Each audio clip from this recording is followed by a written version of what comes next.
Coming up right now on the Red Raider pregame show, a look at one Ship defensive star who won the game of his life off the field, and a breakdown of today's home matchup. It's all right now on SUTV.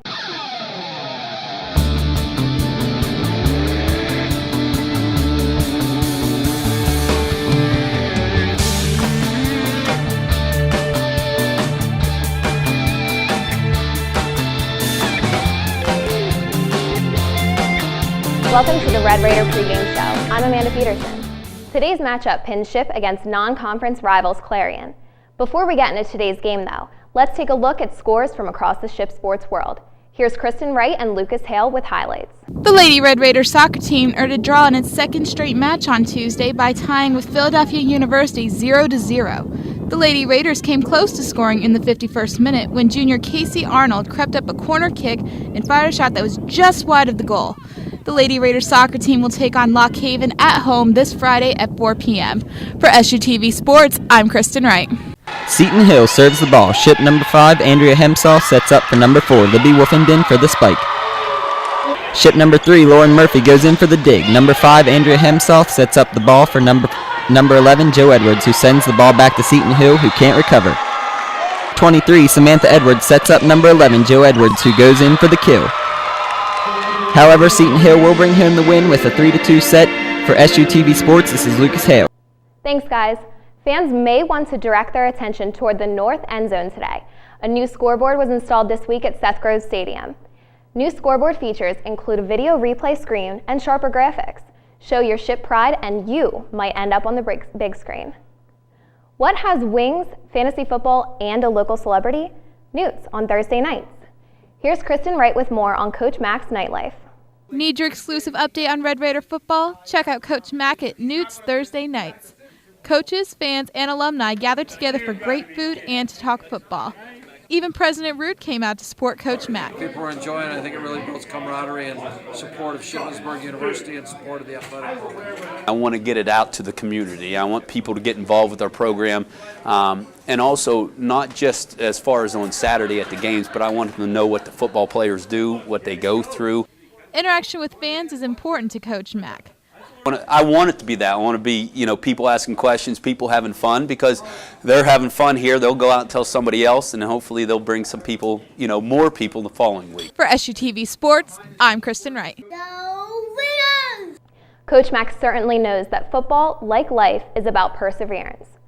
For Ship starting defensive back Cory Hunt, playing football this year meant winning a battle for his life. Bubba Smith has more on the Red Raider who beat cancer. When Cory Hunt stepped onto the turf at Seth Grove Stadium last year, he prepared himself for a battle for his life. I was diagnosed December 7th, and it is synovial cell sarcoma.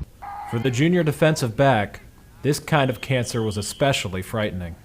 There's been a couple other athletes that have been diagnosed with sarcoma, and I know that a couple of them have died and passed away.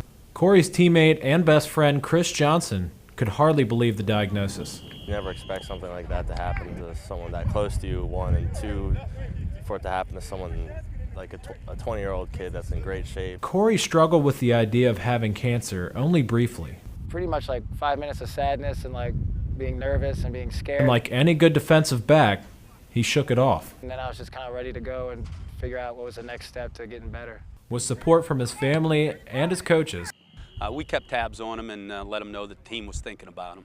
Cory put on his bravest face and entered chemotherapy. I pretty much told myself, I'm going to do it. I'm going to do whatever it takes to get back on the field. True to his word, Cory Hunt beat the rare and deadly cancer.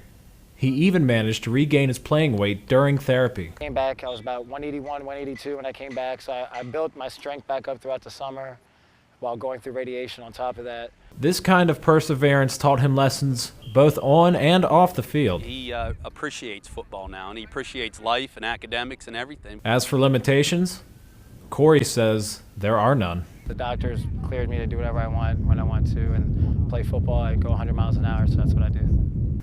For SUTV News, I'm Bubba Smith.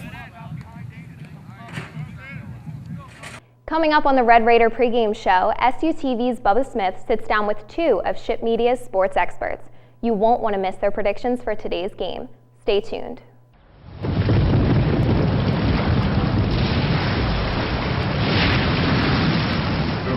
40% of businesses never recover after experiencing a major disaster. Make a plan at ready.gov/business. Welcome back to the Red Raider pregame show. I'm Bubba Smith, and this is Chris Field of WSYC. And Sean Gallagher, WSYC. Well, let's get right to it, gentlemen.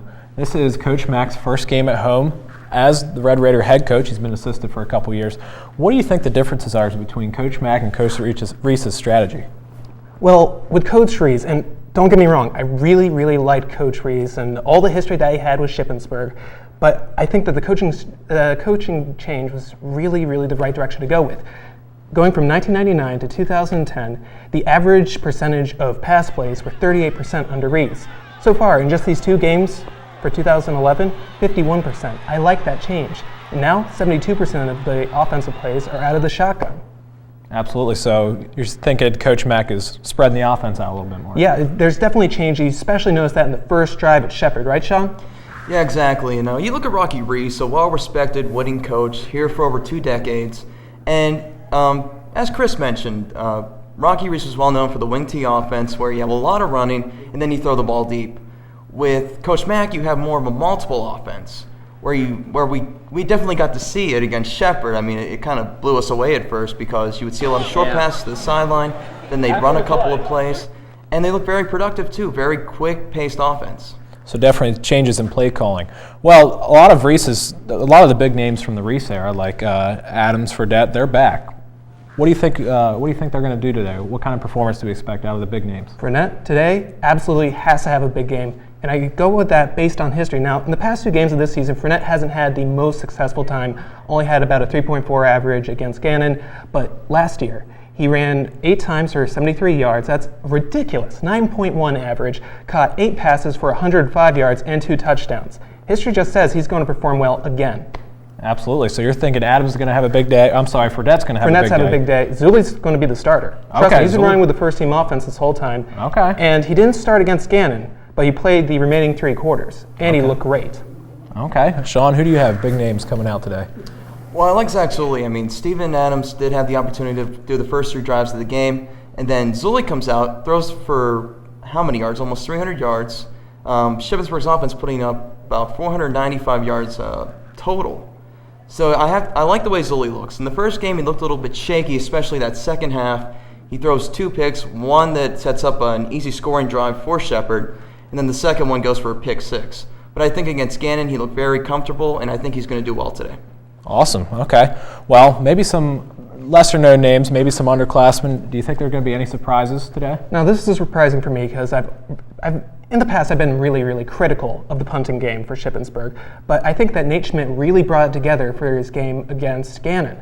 Now, he only had an average of about 35 yards, but that was taken away from an outlier in which he had a really bad snap, he had to run back to it, and he had the awareness to punt it away anyways. His average without that would be 48 yards, and he looked a lot more consistent, no shanks. I think that he's going to have a better day punting.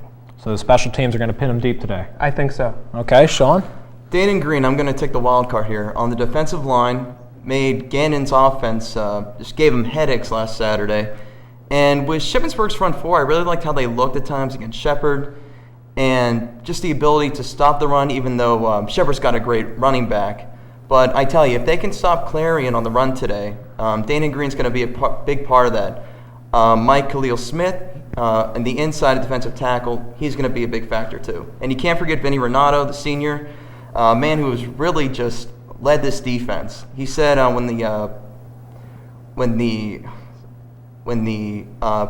preview came out, Shippensburg was ranked 6 out of 8 when it came to the PSAC. He said, you know what? I wish they would have put us 8th. Just motivated us even more. So big game for the defense here. Big game for the D. All right. Well, I guess we got to get right down to brass tacks here. What are you thinking about the winner today, and what kind of game do you think it'll be? High scoring, low scoring? For the prediction, do you want me to just give scores or who gets a W? Give me both.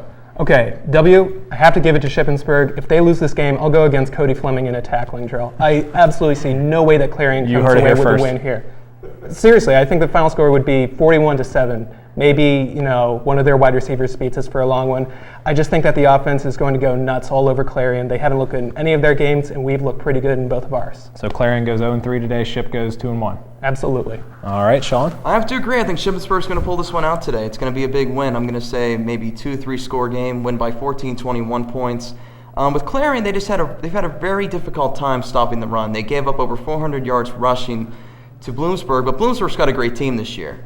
But if Shippensburg's offense can be as good as it was against Gannon, and at times, especially in that first half against Shepherd, this one shouldn't even be close. Okay, so you're saying the same thing. Now, are you willing to take a tackle from Cody Fleming if Ship loses? Why not? I mean, I've been out of the game. You had a chance to say Nate Schmidt. He's the punter. Hey, I've been out of the game for 4 years, but you know what? Do I get to put the pads on, or do I have to stand? That was part of do I have to my. stand like a tackle dummy and? We'll let you put pads on. Yeah. Okay. Terrific. I'm serious. I'll do it. Well, the bet's been made. Ship, they're going to improve to 2-1 today, according to these guys. And that'll wrap up our show today. Thank you, gentlemen, for joining me. Thank you, Amanda Peterson. Thank you, everyone that made this broadcast possible. Make sure to check out both our websites, SUTV, or Facebook.com/SUTV News and Facebook.com/SUTV Sports. We'll have coverage of more of these live events coming for you. And right now, we're going to send you live to the Student Association at Seth Grove Field. Thanks for tuning in.